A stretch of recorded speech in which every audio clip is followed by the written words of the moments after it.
I'm going to call the Zoning Board of Appeals to order for the month of June. I will tell you up front that this meeting is being recorded, and it is being recorded on Brockton Cable TV. That's why the cameras are in the room. So all the microphones are alive. It can pick up virtually any conversation in the room, so just be aware of that. So tonight we have board members Stephen Leanis, Monique Screen-Berry, our spare intermittent member, Ms. James Hodges, Mr. James Sweeney, and myself, Chair Kenneth Galligan. Our zoning enforcement officer, building superintendent, and temporary clerk to the zoning board for tonight is building inspector Jeff Martin. I would ask anyone prior to the start of the meeting that has a telephone or electronic device, if you can silence it or shut it off prior to the meeting so it doesn't interfere with the operations of the meeting. As I mentioned, this is being televised and recorded. The way the meeting will proceed tonight, I will ask anyone if they want to withdraw without prejudice prior to the start of the hearing tonight. We have 3 cases. Is there anyone that wants to withdraw? Seeing none, we'll proceed with the hearings. The way the hearing will be handled tonight, it'll be a little bit different because usually we operate out of the city council chambers. So tonight will be slightly different. When I call the case, the petitioner who is going to be presenting the case to the board can come forward and sit in one of the 2 chairs up front here. The petitioner will give the testimony on the case, and after the petitioner has finished the testimony on that, I will ask the board members if they have any questions relative to the testimony that was just given. When they finish the questions to the petitioner, I will then close that portion of the hearing, and I will open it up to the public section of the hearing. I'll ask for anyone that wants to speak in favor of the petition. I will then ask if there is anyone here that wants to speak in opposition. I will ask if there's any elected officials in the room that want to speak on the issue tonight, or anyone that has something that they want to say relative to the petition. When that portion of the hearing has been concluded, that will conclude the public section of the hearing, and I will then open it up for board members for deliberation. Now, the only conversation that goes on at this point is deliberation between the board members. They will be talking and deliberating about the petition, the information that was presented to them. At some point, you will probably hear one of the board members make a motion to grant. If that motion is seconded, I will then call upon the clerk to call the roll. He will petition each one of the members, and the member will either reply in the negative or in the affirmative. If there are 5 members that vote in the affirmative, the petition will be granted. If 4 members vote in the affirmative and 1 in the negative, it will be allowed. Anything less than that will be a denial. So you need 4 affirmative votes in order for a petition to pass. After the vote is taken, the clerk will tell me what the vote is. I will then announce what the vote is, and I will tell the petitioner whether the petition has been granted or denied. So that's how tonight's meeting will run.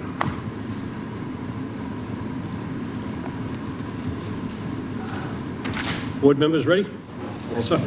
All right, the first case that's before us tonight is petition 2326. The petition of Alba Cordero, 29 Searles Place, Brockton, Mass, for a variance seeking relief from side yard setback requirements in an R1C zone located at 29 Searles Place. Please give your name and address to the secretary. Alba Cordero. And your address.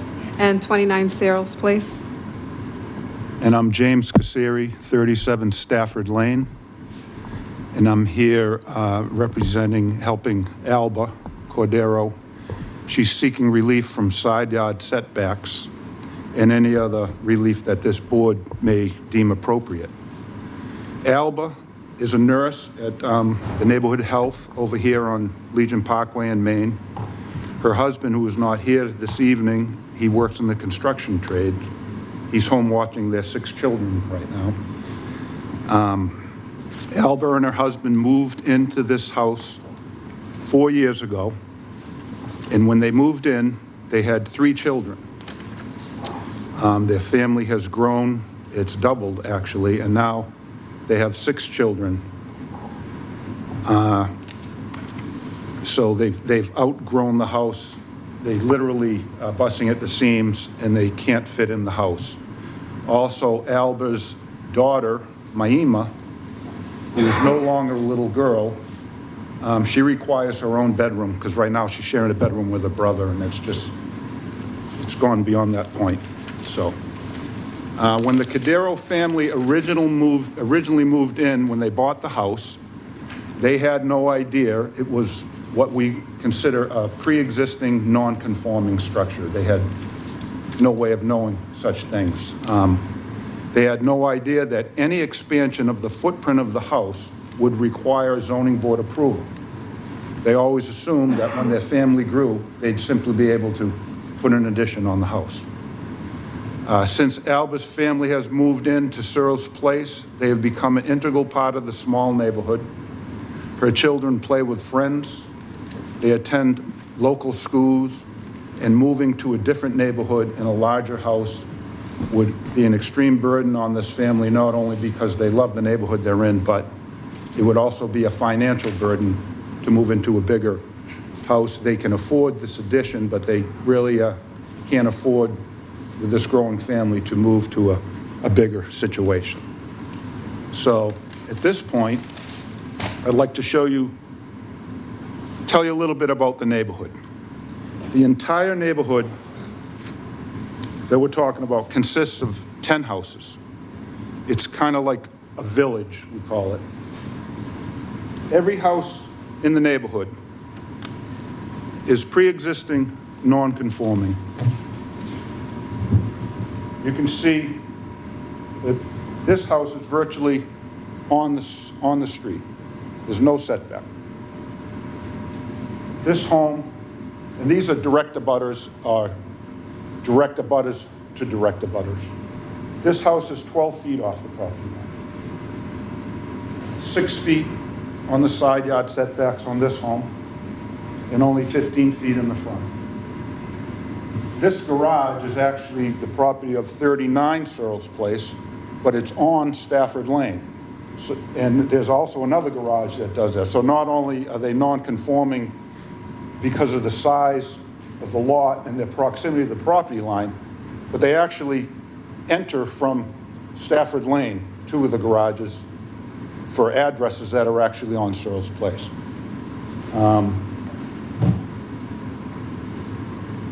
As you can see, this is direct abutters. This is right across the street from Alba. They're about 6 feet off the front. This house is 4 feet off the property line. That's her next door neighbor. This garage is on Stafford Lane, but it services a house on Searles Place. Interestingly, this home is relatively new. Probably, I want to say 12, 15 years old. This home was built on what is considered to be a pre-existing, non-conforming, buildable lot of record. So they built a brand new house about 12 years ago. They're 6 feet from the property line. And because it was a grandfathered lot, it didn't even require zoning board approval. So this entire neighborhood is non-conforming. And this house, the one I just mentioned, the new home, it didn't take away from the orderly development of this neighborhood. It actually comports with what's going on in the neighborhood.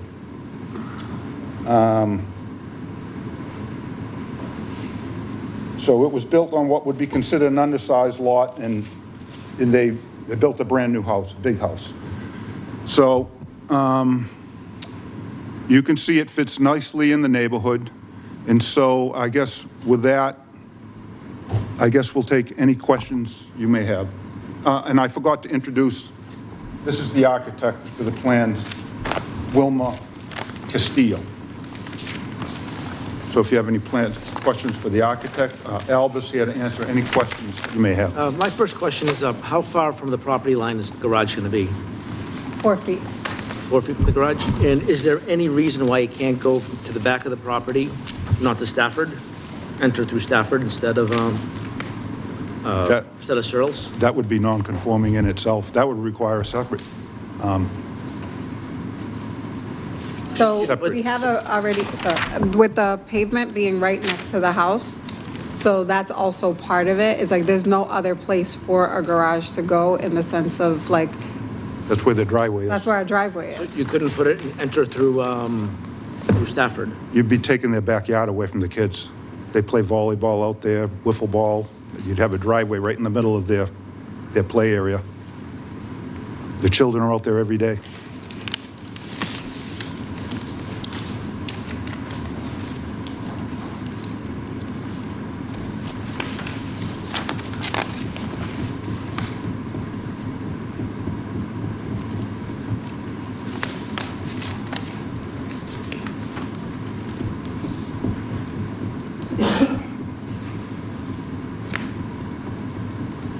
So what is the hardship Well, the hardship is property?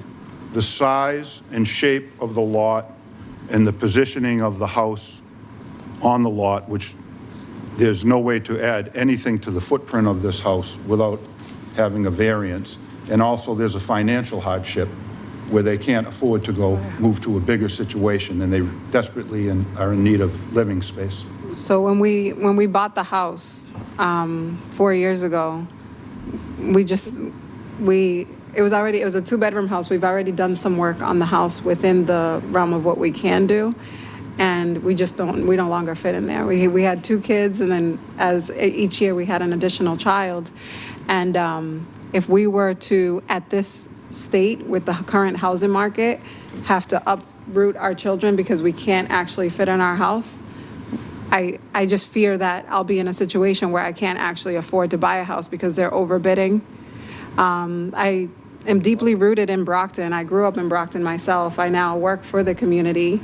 I work here at the Brockton Neighborhood Health Center serving individuals with addictions, and I love what I do. I don't foresee myself wanting to uproot my kids from the schools that they're in. And I just fear that if something were to happen and I don't get this approved, I'm going to have to move because I can't continue to live in a situation where we have outgrown. And we've done a significant amount of work in order to try to accommodate, and it's just something that I just honestly didn't think that I would even have to do this zoning board thing. I just assumed we have the lot we can build. When we first moved in, that was the intention. The intention is we're buying this house. This is all we can afford, right? It's the right time to buy. We can't continue to rent, so we bought the house, but it was with the understanding that we're going to outgrow this place and we're going to have to expand. And with my husband being the person that can help with the building, it just made sense for us to have the vision to be able to expand and have our family grow into this neighborhood and continue to give back to the community. What will the total square footage be at the end of the renovation?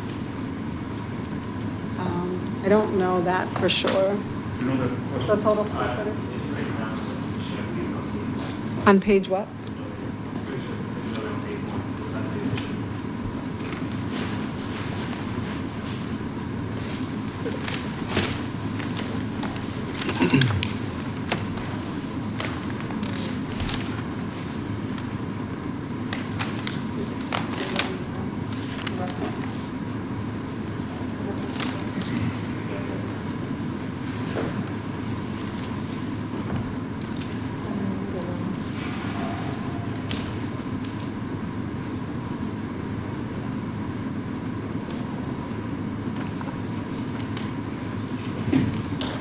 Do you know what percentage increase you're going to add to the square footage from what you currently have?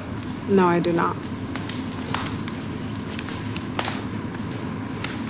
Is it safe to say that this addition is going to be at least equal to the size of the current house? It's about, I believe it was about 60% of the total square footage. 60% of the current house. Okay? And what you're looking for tonight under this hardship and the relief is relief on side yard setback. And you have 4.2 feet to the right, and you have 12 feet to the left. Yeah. Correct. And with the addition to the house, you're going to need relief from frontage also.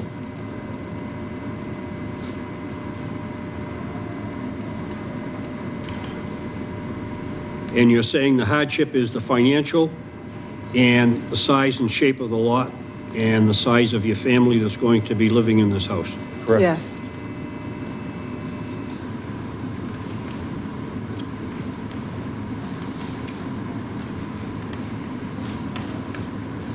Now, that lot, 18, you own the entire lot from Searles Place all the way to Stafford Lane? That's all the way correct. through. Does Yes. this help? Yeah. That's her house with the red around it.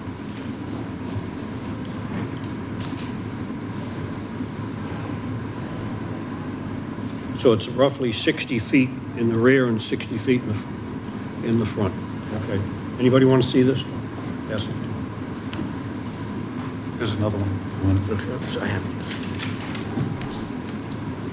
How many bedrooms will you end up with once this, if this is approved? How many bedrooms would you end up with I total? would end up with 8 bedrooms and an office, at-home office. How many? 8 bedrooms. 8 bedrooms plus an office. Is it? 5.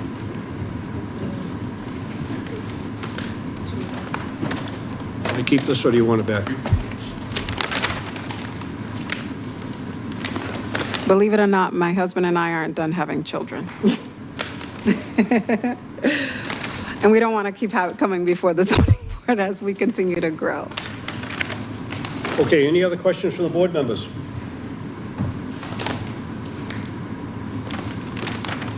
Everybody's good? Okay, I'll close that portion of the hearing. I'm going to open it now for public discussion. Is there anyone here that wants to speak in favor?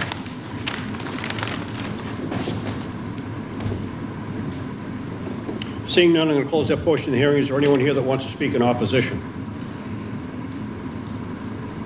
Seeing none, I'm going to close that portion of the hearing. Is there any elected official here that wants to be heard on the issue? Seeing none, I'm going to close that portion of the hearing. Is there any interested abutter that wants to be heard on the issue?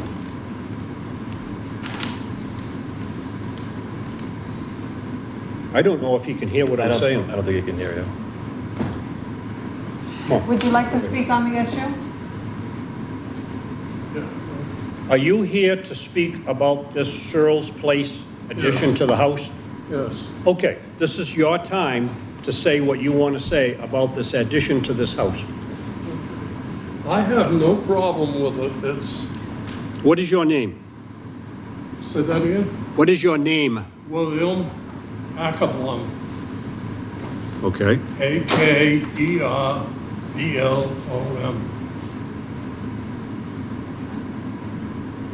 Okay.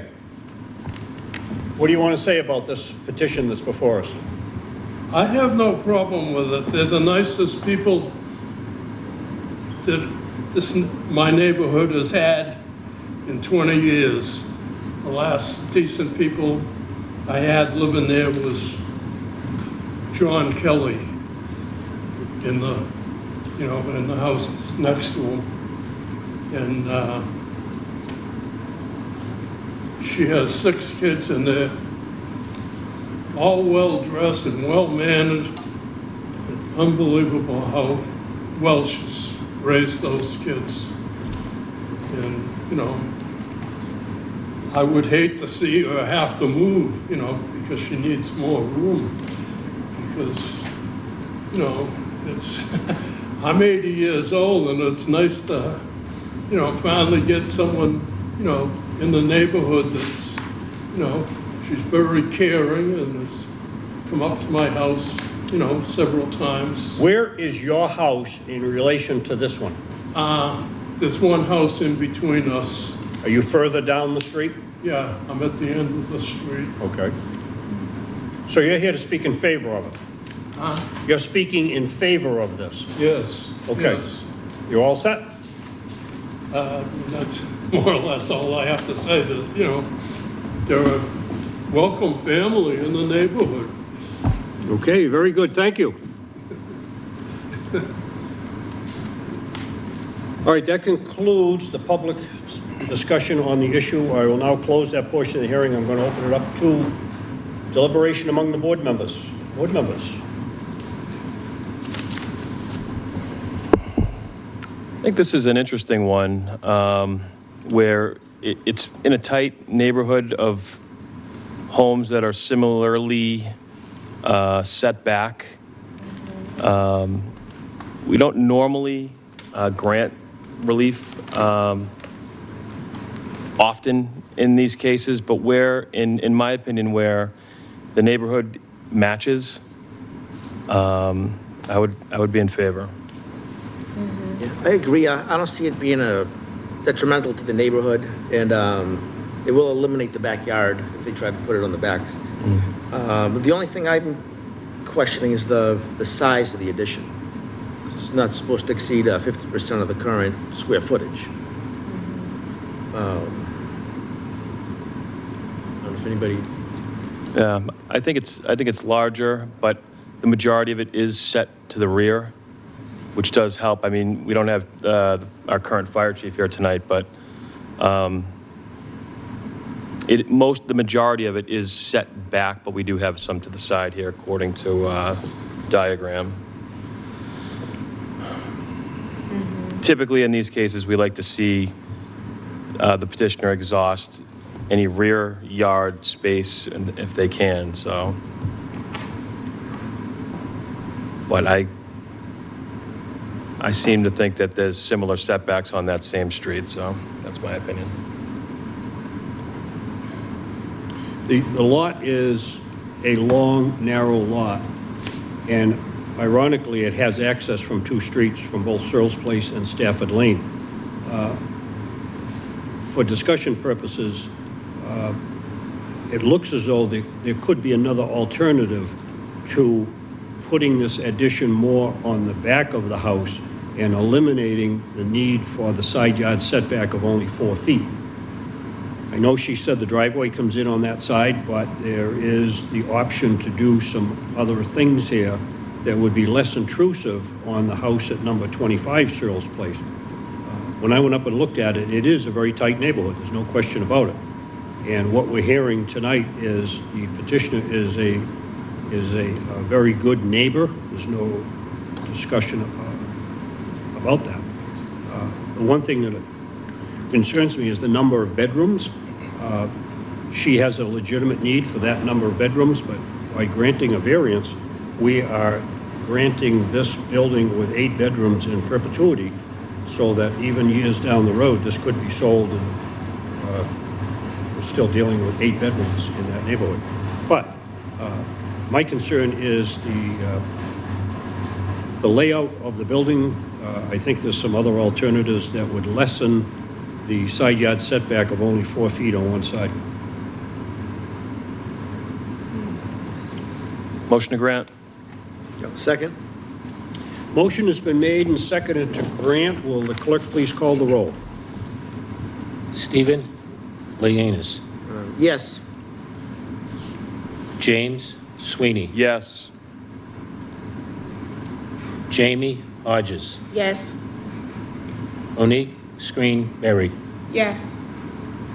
Chair Kenneth Galligan. No.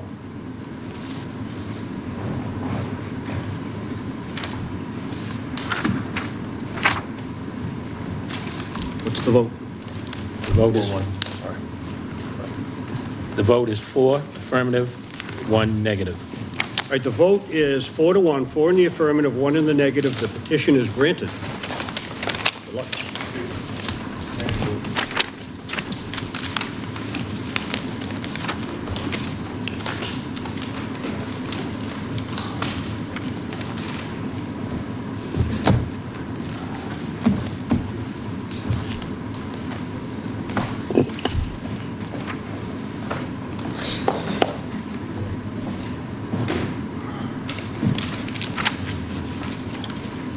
The next petition is 2327, petition of Rose Andre Desier, 649 East Street, Brockton, Mass., to remodel the in-law unit per Article 6, non-conforming use in an R1C zone located at 649 East Street.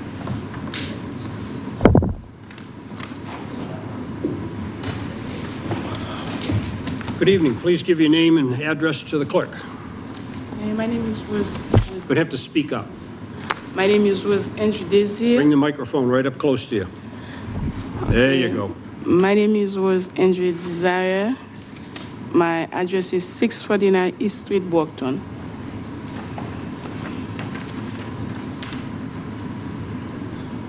Okay, tell the board what you're here for and what you're looking for. My English is no good.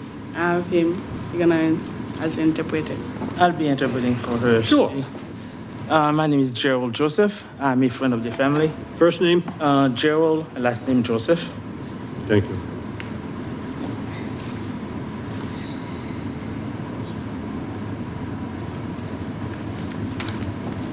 Go ahead. The issue we have is around 2020, there was that property advertised as a two-family unit, and we check on the city website, public record showing it as a two-family, and she purchased it as a two-family and took a 203K loan to remodel the house. In the process of remodeling, the contractor applied for a permit, and we found out from the building department what the record says is not what the building department has. It's not a two-family. And we do some research, we find out it was recorded as an in-law unit in 1965 or 1967, around that time frame. So the city put a stop work on the job. The contractor could not continue. The contractor could not get paid because the bank want the job finished before they pay. So she's facing hardship, thinking that she was going to rent another unit to help her pay the mortgage. Now she can't even have a family member move on the other unit because the job is stopped. She cannot continue remodeling. So she's facing financial hardship and trouble with the bank. So a lot of going on because of that stop work. We're not looking for setback or any of these. It's just like the other unit, we want to be able to remodel it.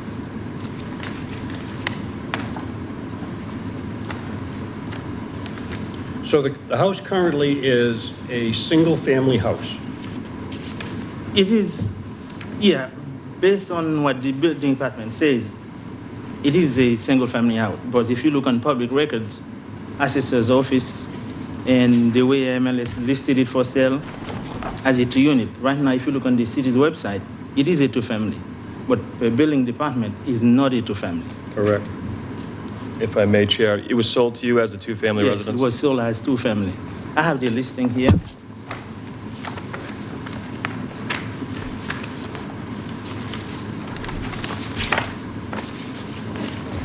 It's a two-family unit.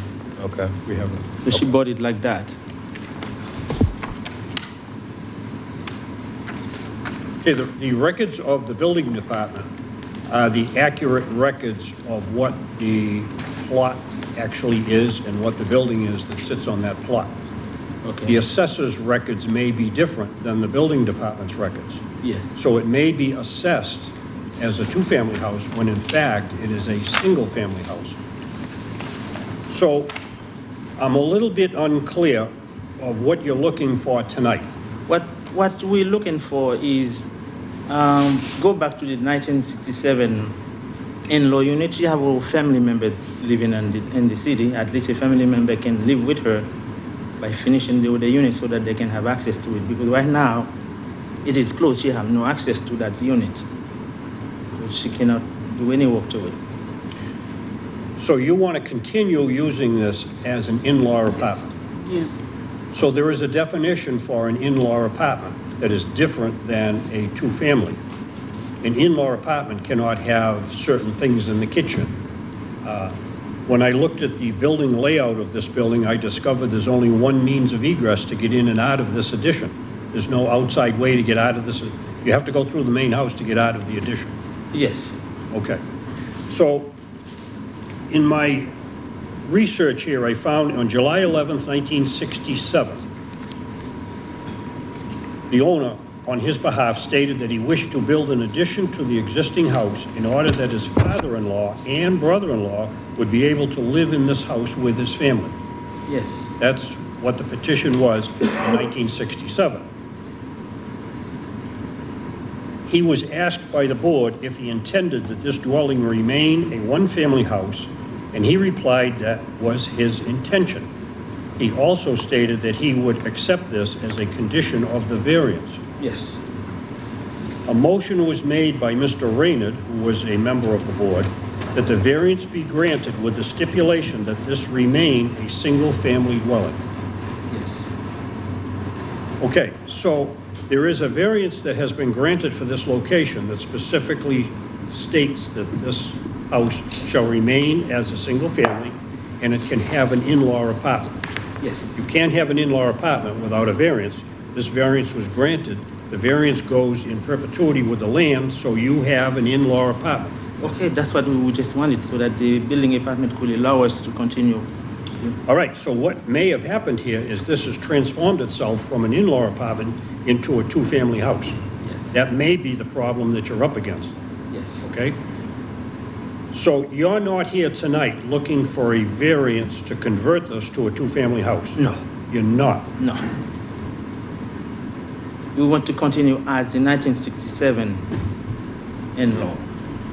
All right, so I'm leaning towards granting a finding that we will reaffirm the decision of the board that granted the in-law apartment on that date. Yes. Now, if that happens, if that's granted, then it's going to be up to you in the building department to determine how that will be laid out as an in-law apartment. Okay. It cannot be used as a two-family. Yes. That's what. Yeah. So, I think that's what you're looking for tonight. yes. I didn't know if you were coming before us looking to convert that to a two-family. No. You're not? No. Okay, so you, by 1967, you already legally have an in-law apartment. Yes. I think your problem is the building department has determined that you have created a two-family house. So you're going to have to come in conformance with what the building regulations are for an in-law apartment. Okay. Okay? Understand that? Yes. I think that's how I see it. Okay, so right now we'll go to building department, but is the violation that he put on there, we don't know how to approach that. And they suggested that we come to the zoning board. That's what the confusion about. I don't know what this board can do beyond reaffirming what was already granted. Okay. Unless you were here tonight asking for a two-family, and if you were, you would have to give us a reason why you want a two-family. You'd have to demonstrate a hardship. What's so unique about your property that you should be a two-family in a single-family residential zone? And apparently, you're not looking for that. No, that's not what she's looking for. Okay. Board members, any questions while we're going along here? You know, I'm going to close that portion of the hearing. I'm going to ask if there's anyone here that wants to speak in favor of reaffirming this prior decision that this is an in-law apartment. Is there anyone here that wants to speak in favor? Seeing none, I'm going to close that. Is there anyone here that wants to speak in opposition? Seeing none, I'm going to close that portion of the hearing. Is any elected official here that wants to be heard on the issue? Seeing none, I'm going to close that portion of the hearing. Is there any interested neighbor or butter that wants to be heard on the issue? Seeing none, I'm going to close that portion of the hearing. Public discussion on this issue has been completed. Now I will open it up to discussion among the board members. Board members. I don't see an issue with it being used only as an in-law. I think I'm okay with that. Yeah, I have no problem with reaffirming an in-law usage from, what was it, 60, in the 60s? 67. Yeah, 1967, July 11th of 1967. So the way I see this is they came to the board, they convinced the board to grant them a variance to allow an in-law apartment, which is extremely difficult to do today. And they were granted this, and the petitioner at the time agreed that it would remain as a single-family house. And in the stipulation that was decided by the board was that this shall remain a single-family dwelling. Right. So I think what we should probably do is take a vote on reaffirming what was granted in 1967. Any comments, any thoughts on, I don't know where else we can go with this. All right, I'll motion to approve that, reaffirming the 67 decision. I'll second. Okay, a motion has been made and seconded to reaffirm the decision of July 11th, 1967. Will the clerk please call the roll? Stephen Leanis. Yes. James Sweeney. Yes. Jamie Hodges. Yes. Monique Screen Berry. Yes. Chair Kenneth Galligan. Yes. The vote is 5 affirmative, 0 negative. The vote is 5 in the affirmative, none in the negative. The reaffirmation of the prior variance is granted. Thank you. Thank you so much. Good luck.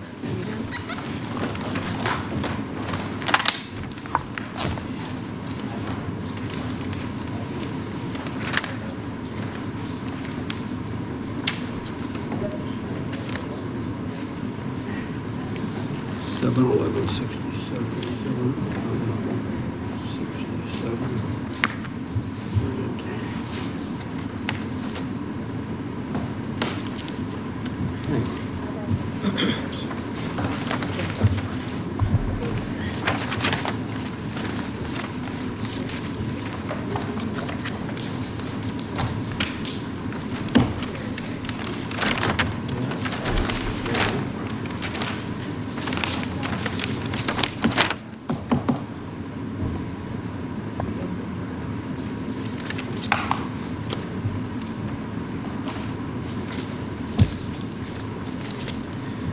The next case is 2328, the petition of Cymex Corporation, 211 North Street, Randolph, Mass., for a variance seeking relief from Section 2712, existing lots of record, appealing the decision of the previous zoning enforcement office to combine Plot 37 and 38 Winter Street for one buildable lot in an R1C zone located at 334 Winter Street.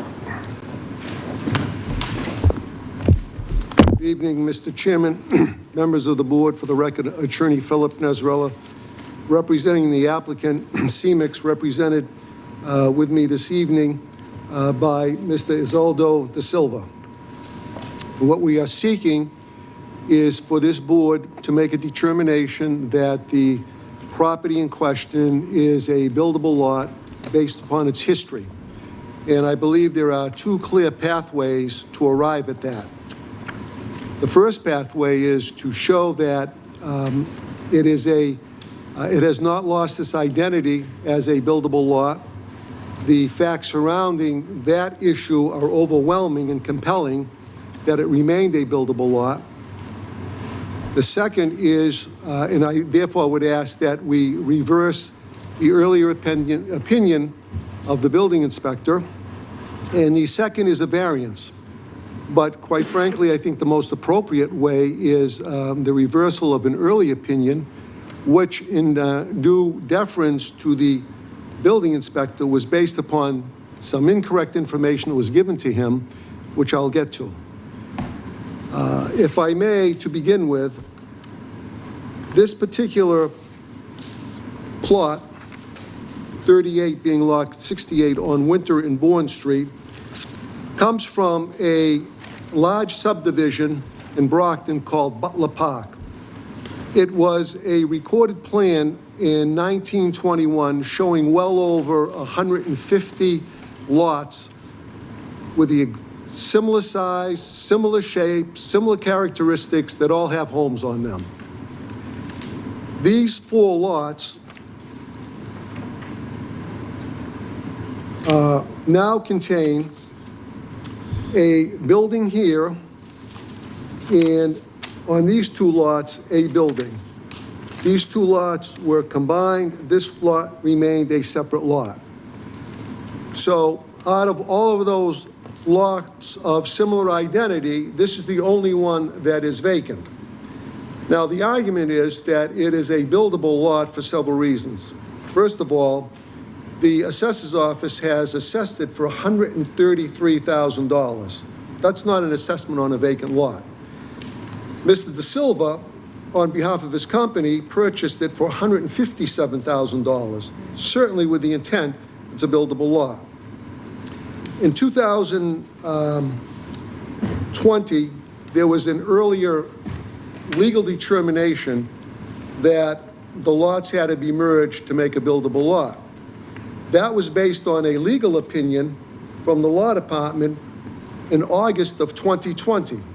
In that opinion, it states, and I quote, "On that basis, the lots merge, because they have two vacant lots, the lots merge by virtue of 27-12 to become a single lot." Now, that is correct, but only half correct. 27-12 states that if you have two vacant lots in common ownership, they will merge to create a conforming lot. In this instance, if you merge the two lots, the one that has a building on it and was sold to my client, it still would not have created a buildable lot or a conforming lot, because it exists in an R1C zone that has as a requirement 30,000 square feet area lot size and 170-foot frontage. So those two together still would not have created a conforming lot, and therefore 27-12 is inapplicable to this. What is applicable is that because it's a recorded lot, recorded lots always supersede a written legal description in a deed. When there's a variance, the lot of record supersedes it. In fact, there are many deeds that says, "I hereby grant to the buyer Lot 2 as recorded on Plan 7, et cetera, et cetera." So sometimes we get confused that, well, there's a singular description of the whole lot, so that merges into what? It does not. That's only simply an element of intent, but not conclusive on the answer. But clearly, in this instance where the building inspector rightfully relied on a legal opinion, the legal opinion did not tell the whole story, because if you look at 27-12, it says you have to merge them if it will create a conforming lot. Again, here it does not create the conforming lot, and therefore I suggest that it should be granted the buildable status just as all the other lots have been. In addition to that, the adjoining lot had constructed a house on it. It was not merged. The city had granted a building permit on that lot subsequent to the determination that you have to merge these two lots. So the mere fact that the city individualized that particular lot, 67, and it left 68 out, it's the only lot that's vacant now out of the 150 lots that are there. And I would ask the board, putting all of this law one side and putting aside that adage, which I don't particularly like, it always says, if it looks like the duck and walks like the duck. I never like hearing that, but that's what it is. I mean, it's basically a lot of record, and it should be a buildable lot. And furthermore, if we infuse just common sense into this, we'll see that this has not lost its identity, because 27-12 does not control if you read the paragraph in its entirety. So on that basis, I would request the board grant us the status of a buildable lot that's been assessed and paid for as the buildable lot.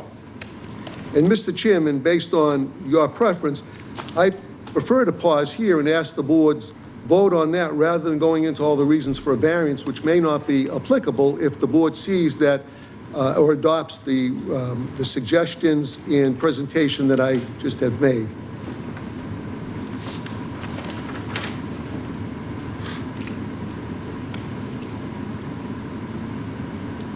So in the request before us tonight for a variance seeking relief from section 2712, existing lots of record, appealing the decision of the previous zoning enforcement officer, this may be a Scrivener's error. You're asking two separate things of this. Correct, correct.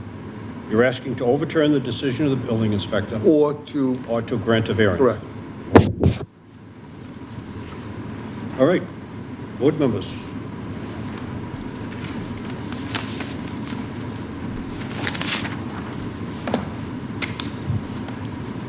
I don't particularly have any questions for the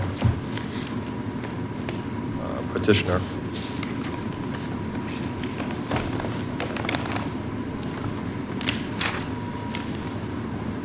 This lot was one of 4 lots that extended from Keswick Road to Bourne Street. The house that has been there for many, many years, number 338, which sits maybe on the lot that is most easterly, which is up against Keswick Road. There was a decision from the law department that when zoning became effective in 1967, these lots were subject to merger. So these lots merged, and the only way that I understand that these can be built upon is through a variance. If all of these lots were merged and sold as one unit, the 3 lots were sold as one unit, or as the law department says, as the 2 lots were sold as a unit, that could become a buildable lot because it would have the necessary setbacks. But in this case, this lot cannot be built upon, in my opinion, from all the information that I have accrued, without a variance. Now, the lot at the corner of Bourne Street, number 334, came before us in January of 2021. Came before us in December of 2020. It was delayed a month, and it came back before us in January 2021. And the petitioner at the time requested a variance to build the house at number 334 Winter Street on the corner of Bourne. And they cited the existing lot that had been delineated in an older breakup of all the lots in that neighborhood. Based upon the presentation that was given that night, the board granted a variance to allow the construction of the house at number 334. That was on a 50-foot lot, very similar to the lot that is in question before us tonight. According to the law department, the variance that was granted for the house at number 334, that lot was merged with the lot that's in question tonight. The separation of the merger came about by granting a variance for number 334 Winter Street. And as a result of that, a house was constructed on the corner of Winter Street and Bourne Street. So there was a determination that was made. A determination was made by the building inspector that it was not buildable, and within the time frame to appeal the decision of the building inspector's decision, no appeal was brought forth. So the appeal became null and void. So what you have before us tonight, the way I see it, is 2 of the original lots seem to be involved with number 338, which is called Keswick Road. I am unsure if there is an additional lot west of the house at 338. Is that a separate lot, or is that all part of 338? Which one are we talking about? The original Chasm House on the corner of Keswick Road. This one? Yeah. Correct, So those 2 lots are together as Correct. one lot. correct, And that one house at number 338 encompasses both lots. correct. So the only 2 lots that were left part of this 4-lot subdivision was the one at Bourne Street and the one that's before us tonight. Correct. The law department made a determination that those 2 lots merged. Understood. The building inspector made a decision that they were not buildable without a variance. Correct. So we're in agreement so far here. Well, if we extend it, because the law department, I respectfully state, was incorrect in not stating all of 27-12. It says they will merge. The written law says if it creates a conforming lot. Clearly, the merger does not create a conforming lot, so merger is out the window, and as an I think appeals. there's a little bit of conflict in the zoning regulation where there is a section that says basically that if two lots can be merged to create a more conforming lot. Well, they're relying on 27-12. There's a lot of sections in the zoning law that are at opposite ends, but she relied on 27-12, which specifically states that they merge, not if it gets close or bigger, which would make sense, but if it creates a conforming lot. That's the black letter law. I'm stating that is inapplicable here. Well, I don't disagree with what you're saying. However, the decision from the law department was that they merged and they were referencing section 12. So that's what I'm referencing. Correct, but I just asked the board to look at section 12. If I'm wrong, I'll leave, but it's pretty clear. So I think we need to understand that the decision was made that they merged. You're questioning whether or not they were merged. However, in January 2021, a variance was granted for the lot that sits on the Correct. corner of Bourne Street. So that's all fact. That has taken place. Correct. So now this lot that is the last lot is the lot that is in question that supposedly merged with the one on the corner. However, a variance was granted, which I guess we could say overruled the merger. The merger was for zoning purposes only. Right. So by granting a variance, we could grant the variance, which we did. But the decision was made that that lot could not be built upon without a variance. So here we are tonight now with two lots for zoning purposes that a decision was made they should have been merged. One of them has been so-called unmerged. It's now a standalone lot with a house on it. Which in effect has, as a consequence, left the lot in question as a standalone lot as well, not subject to merger. And as I say, I respect the legal opinion, but it's a legal opinion, it's not a papal edict. And if you look at the law, you'll see the contradiction Okay, from I what her understand opinion that. is. And the other thing that we got to consider here is the deed for these properties goes back ages and ages ago. Yes, And the latest deed that pertains to this particular lot that's in question tonight is a deed that was taken when, in 2022, just recently? about that, yeah. The date's here somewhere.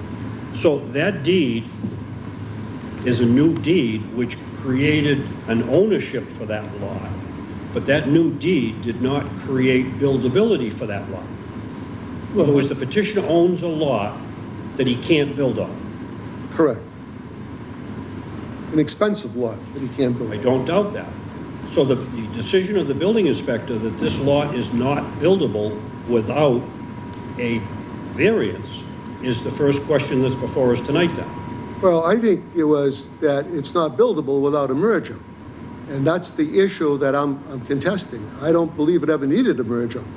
And I'm sure of that. Again, it's black letter law in the rule book, the ordinances. Okay, and we've been... So his presumption is incorrect that it was based upon, but in understandably good faith, it was based upon what he saw in the opinion, but the opinion had a period too early in the sentence. It should have added the whole law saying if it creates a buildable lot, a conforming lot. A more non-conforming lot. No, that's not what I 27-12. realize that, but that's what would eliminate a lot of these problems. Yeah, I agree. Well, we both agree that a little more clarity in updating would eliminate a lot of these problems. Okay, so the first question that's before us tonight is whether or not the building inspector made the correct decision in denying a building permit for this lot. Apparently, the petitioner came to the building department requesting a building permit and was denied. Correct, Told it was not a buildable lot. correct. Well, he never got an explanation for it, but that's what he was told. That was the summation. All right, so you want us to make first a determination of whether or not we think the building inspector was correct or he erred? That's correct. Okay. And I know he won't have any hard feelings. So, does the board understand where we're going with this first vote? We're trying to determine whether or not the building inspector made the correct decision that this lot was not buildable without a variance. Put yourself in the petitioner's shoes. A yes vote will support the petitioner, a no vote will support the decision of the building inspector. Everybody understand what the vote is? Did we do the process first, public process?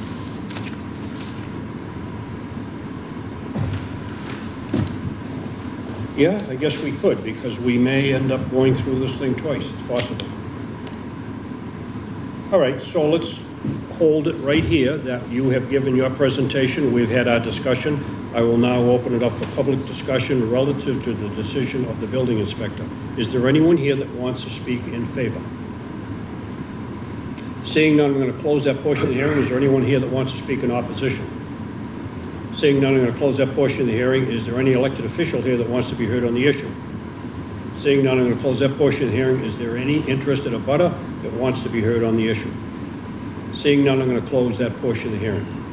I'm now going to call for a vote on determining whether or not the building inspector made the correct decision. A yes vote will support the position of the petitioner. A no vote will support the position of the building inspector. Mr. Chair, if I can we deliberate for just a moment before Certainly. we take a vote? Okay. Yep. Just for the benefit of the board, I wouldn't typically like to see, I don't think, from myself, I don't see enough evidence to overturn the building inspector. Rather, I see more of a variance being appropriate, just because I don't feel as I have enough information to overturn the building inspector, and that's just my thoughts for the board and the public. I agree. Yeah, I agree with that also. Somebody want to make a motion? Motion to approve, well, actually, let me retract that. So what would the motion be exactly for? Motion, if you make a motion to approve and it's seconded, when the vote is taken, if you vote yes, you support the petitioner. If you vote no, you support the building inspector. Make sure you're clear on that now. Okay. Okay, so that would be our first one on the overturn. Motion to approve, motion to grant our first motion. I'll second. Motion is made and seconded to grant. Will the clerk please call the roll? Stephen Leanis. No.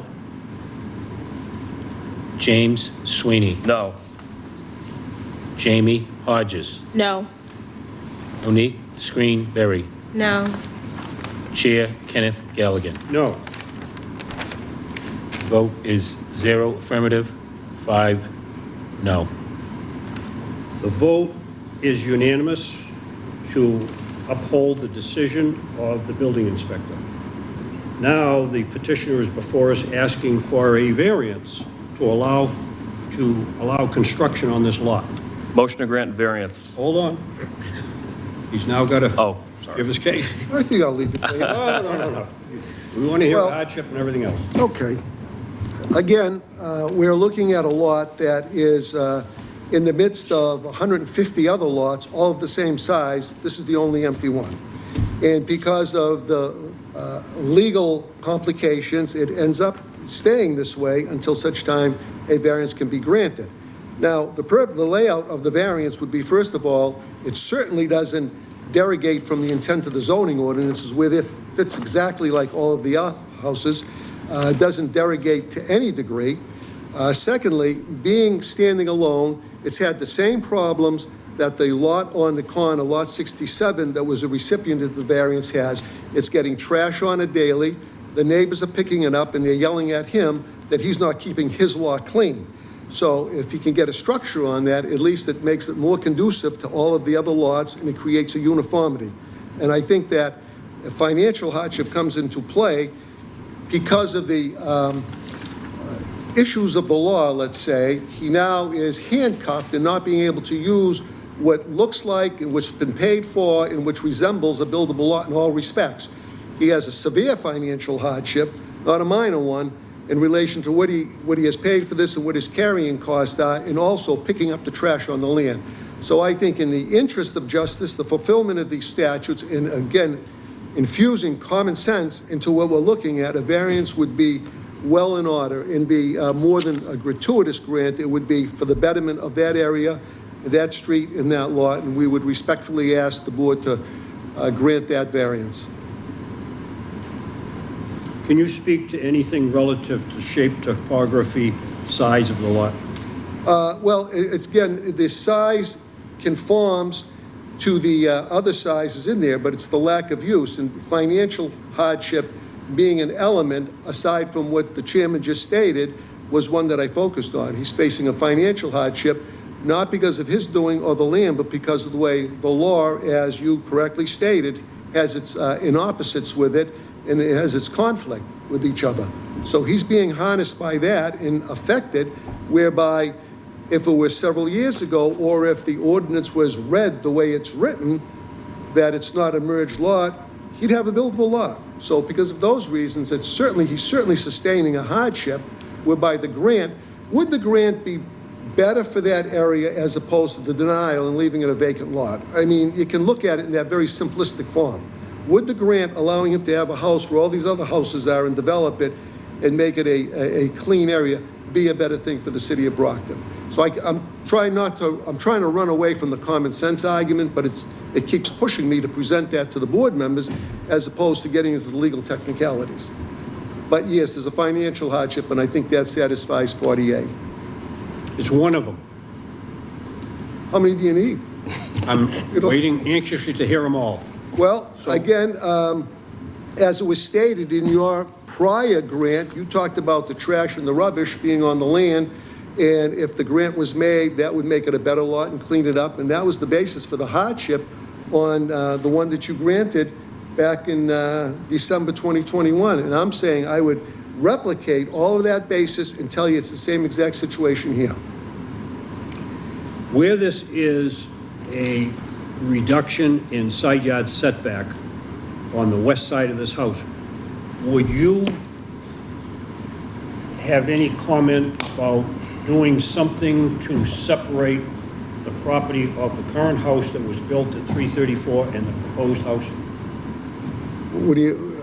I'm talking maybe shrubbery along the line? No, I agree with that. Fence? Yeah, there'll be a line of delineation by some shrubbery going along the border, correct? There's already a fence there. Let's hear about it. It's a 6-foot wooden fence from the front to the back of the house on the whole line. And who put that up, number 334? I'm assuming the person that built number 332, the corner house, the white house on the corner. So the corner house already has placed a, what is it, a stockade fence? It's a wooden fence, 6-foot high ones. I don't know if they're called stockade, but it's got the post and then the 8-foot widths by 6-foot high.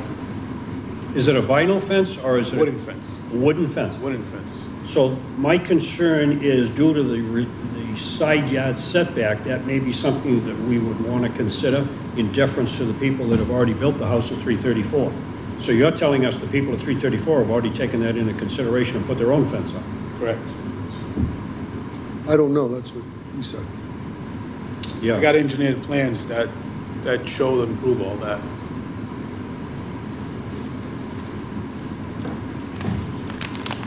Do we have those plans that show that? Should.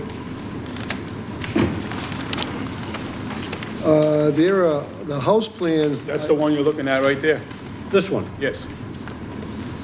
I So don't know. the house on the corner is 332. Yes, And the house- 334. No, 332. This one, Yeah. Might be a discrepancy there. that's 334. It's supposed to be 332. The door number on the house, if you look at it, it says 332. That's the new house. That's the new house. In that same exact location. Okay, so The house that I'm proposing will be Changed it once 334. The house was built, they changed it to what? 332. Oh, they did, okay, so she says engineering actually changed the number. Okay, so this plan says 334, you're correct, it's 332 then. 332. Okay. So my concern was that we, if this was granted, that we would do something between these two houses because it's only a 50-foot lot and they're only 14-foot. It's already done. Side, you're already telling done. us that, correct? So that was my question. Oh, okay. So you're reaffirming my question that the fence is already in place? Correct. What is the situation, if you know, with the lot east of that between this particular house that's proposed and number 338, the old Casium house?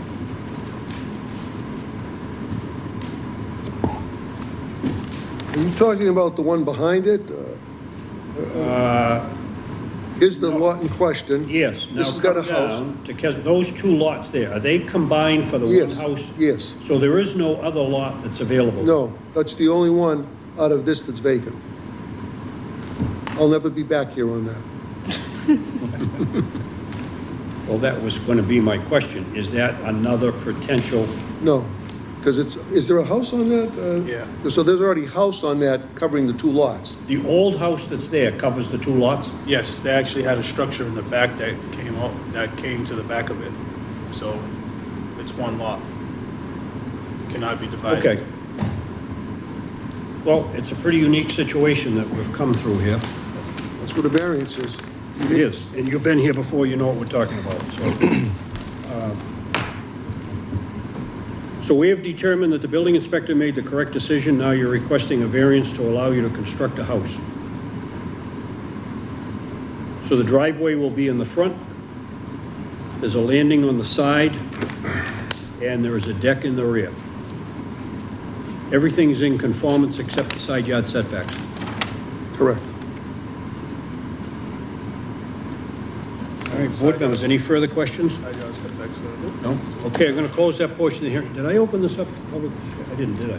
No. No, okay. Actually, before you close it, I believe the side yard setbacks are in conformity. 15 feet. Well, with what it would be in the 15 feet? So if a new structure is built, it has to come in conformance with what's here now, not what was. All right, so board, we're all set, no more questions? No more I'll close that portion of the hearing. Is there anyone here that wants to speak in favor?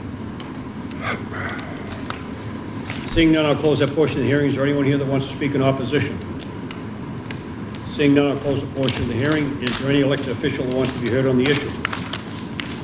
Seeing none, I'll close that portion of the hearing. Is there any interested abutter that wants to be heard on the issue? Seeing none, I'll close that portion of the hearing. That completes the public hearing. I will now open it up for the board for discussion. Board members. I just think we see a lot of these on the board, and, you know, the representation for the petitioner is correct. A lot of common sense.